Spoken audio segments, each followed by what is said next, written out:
Okay, I'm going to start with a question firstly. I'm going to talk about sungazers. Now, who's seen sungazers? Okay, great.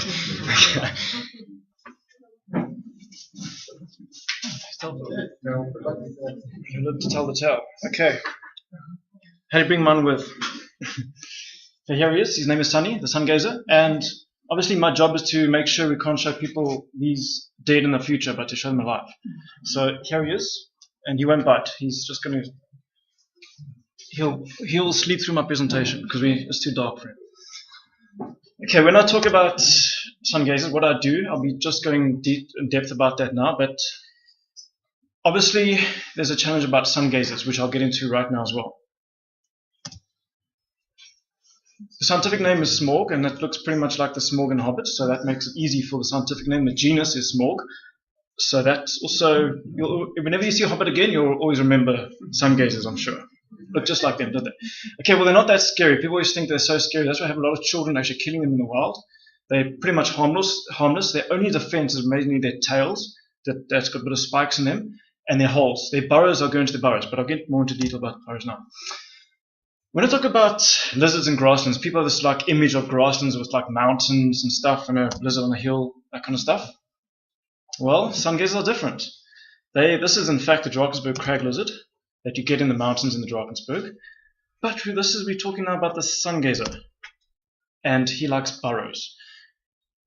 Which means he's terrestrial and he's a habitat specialist. Meaning he likes this grassland that's short, red grass, or rooigras, red grass, Media. Now bear in mind this is wonderful for maize land production and for mines. Now that's obviously my two big threats I'll get into now as well. So that's an example of a burrow. I don't think you can see his tail sticking out in that burrow there, but that's pretty much how he lives. He spends his whole winter watching TV in his burrow. But the summertime he comes out, he's got a very lazy job. He just waits for his takeaways to come to him. So he's got a pizza delivery service that comes to him, drops off some insects and stuff, and then that's his food. He doesn't have to use much power and energy to go look for food. It just comes to him. Wonderful life. Okay, the good characteristics are shown here of a burrow, where you've got a bit of a ramp in the middle, and it's an oval shaped.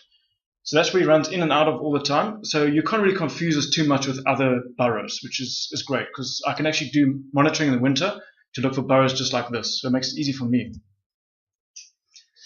Now I put the word there, untransformed. That's the big challenge too. If you've got a maize land and the farmer says, okay, let's make this a sungazer territory in the future, it won't work.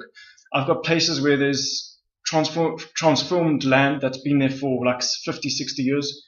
The sungazers will not go there. Actually, there's a logical reason for that, because with maize production, the guys are mixing the soils together. So you've got the top soil and the bottom soils all getting mixed together. So it's actually useless for the sungazers. They like that nice top avalanche soil top, and then the bottom must be nice and clay at the bottom. So it's sand at the top with a bit of clay at the bottom. So I've mentioned about 100 times already about habitat change. I have to always emphasize that. You've got virgin grasslands that are out there. The guys love making maize production from it, or soy, or whatever else, and they rip it up. And in most cases, the farmers claim they're ignorant. They didn't know they were sungazers, but I think that's no excuse. I think the guys could actually look at the area before they do it, to look at it. The big swear word in my vocabulary at the moment, mining. Mainly for coal, but also other factors too that does happen.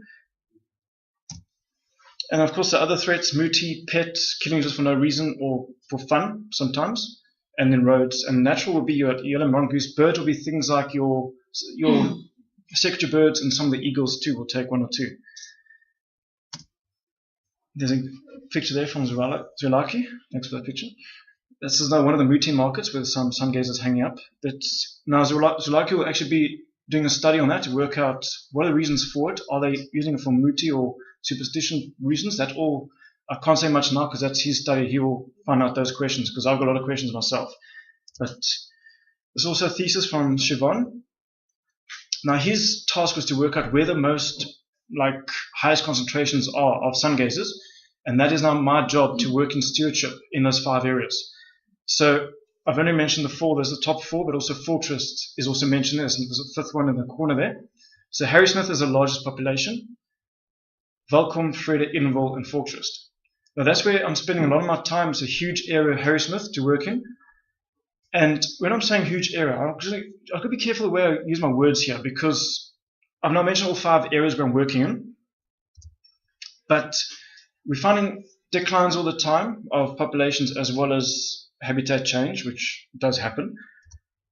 And we've got a farm in the Free State, place Arlington, where I had 3 colonies, now there's only 1. The one reason for the one I can give you, where extinct colony just disappeared, but when I look at it on Google Earth, the guy actually plowed so close to that colony, it makes sense. I mean, that area is like about 10 meters by 100 meters. I mean, there's no area. A Sungazer can't live like that. There's too much chemicals and that on those lands coming through to him. He's eating up all the stuff.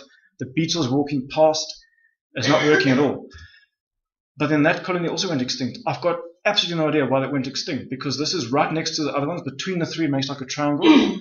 And obviously it could be a thing like genetics. Maybe the guys just didn't bother going out to the other colony. I can't tell. Those are studies we'll have to do in the future to work out why did that one go extinct. What is the reason?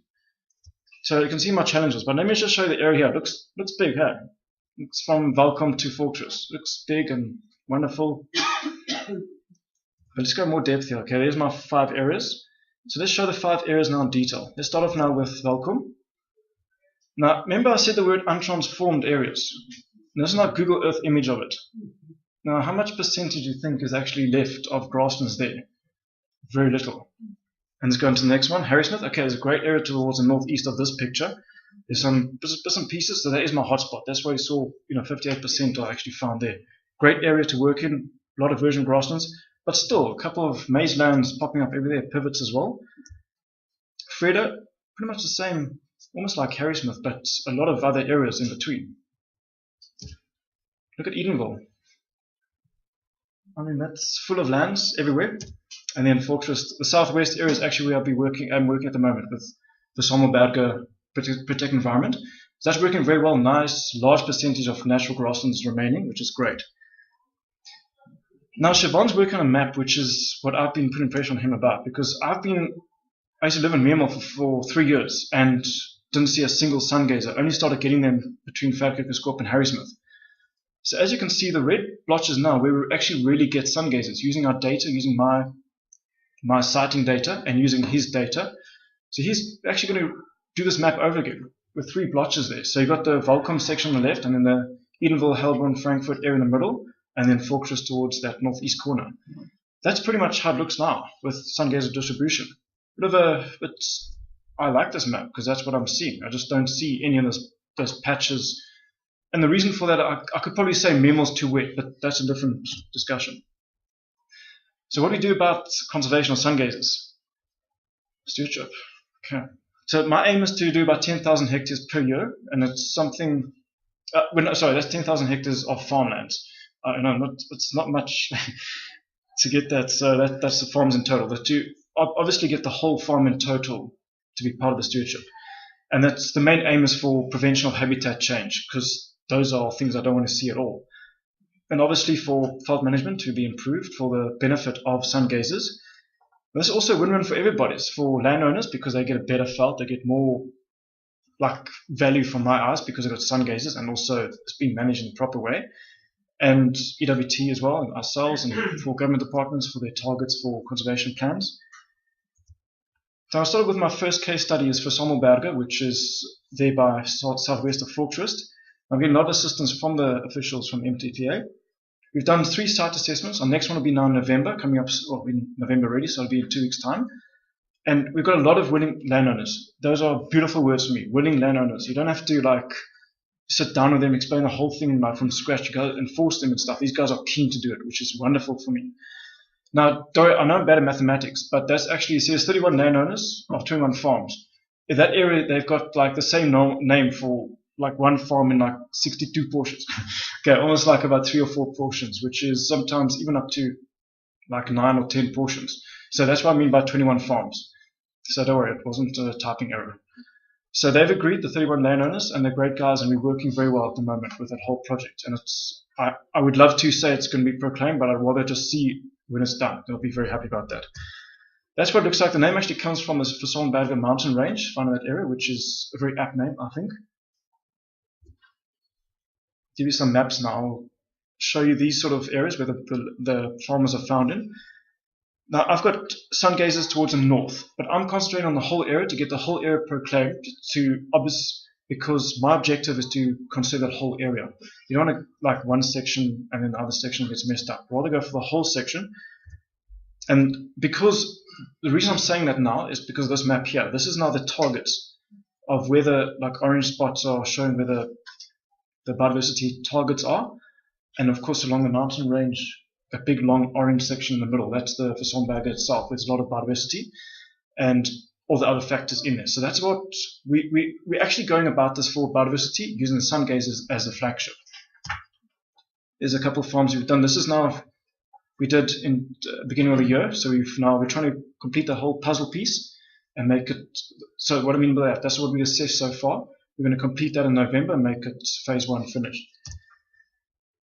Mpumalanga needs water, obviously, and that's why this is also very important for water production for the area and for the Vaal River as well. So that's where it shows you now where the water system of the rivers go there into Vaal River. So it's got a lot of benefit for that. Obviously for grassland systems too, it's going to link from where the current other protected environments are in the area. We talk about going to the landowners all the time, but also we're working with the communities and also the farm workers themselves, asking them for ideas because they'll also be part of this whole process. And that's why when I say we're going to site visits, we're actually talking to the farm workers too, asking them for more information, educating them about the importance of things like Sungazers on the farm itself. So it's just to give a bit of background also what we do. And obviously for biodiversity as a whole, so not just Sungazers, all the blommetjies and all kinds of things found there as well. Now, you'll see in the background, I've got a picture of a dam there. Now, that dam actually feeds Fortress Town, so it's actually very important for the Fortress Town to have water. Now, if you look at mine applications in Mpumalanga at the moment, I mean, it's terrible to see these guys putting mines or prospecting for mines in the middle of really important water production areas. That's why it's always important to look at these water production areas, make them safe before the guys put a mine up and you have all this coal coming down into our water, into our rivers. Some of the pictures from my site visits there as well. You look like a farmer there, that's great. I'm talking now about custodianship. Now, I don't want to confuse the whole concept of stewardship and custodianship. This is something I've now started for Free State. Now, Free State they're working with a couple of other projects, so they're not concentrating now on Sungazer sites. So what I've done, I've launched this custodianship thing now where I'm working with the landowners in very much the same way as stewardship. So these guys are signing a document in front of me. I've got the documents, so they sign there, and it's the same.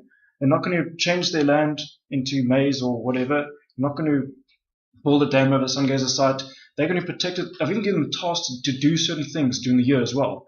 That they must monitor in a different way, that they must go out to certain areas, get an idea of the count of their farm, or in trends as well. Are the numbers going up and down just write in the notebook what they see.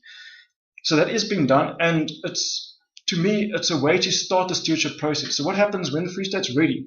I give them the information, give them the landowner's details and the guys who've done it, give them the documents, from there straight into stewardship. So it's basically a stepping stone into that process, but not formal in a particular environment agreement state at the moment. And that's the idea for the future. So this guy's got a 5-year, so what it says 2015 to 2020, and I've only released this in the past few weeks, so that's why it's still very early stages. And this is why, to me, it's important to at least keep a landowner interested, and he's signed the 5-year idea. So in 5 years, and what happens if he takes out a whole bunch of Sungazers and puts a big land there? I take away the board. Mm-hmm. So it actually will be, this must be close to his farmhouse or his entrance, whatever. So guys, his neighbors can see he's a custodian of Sungazers.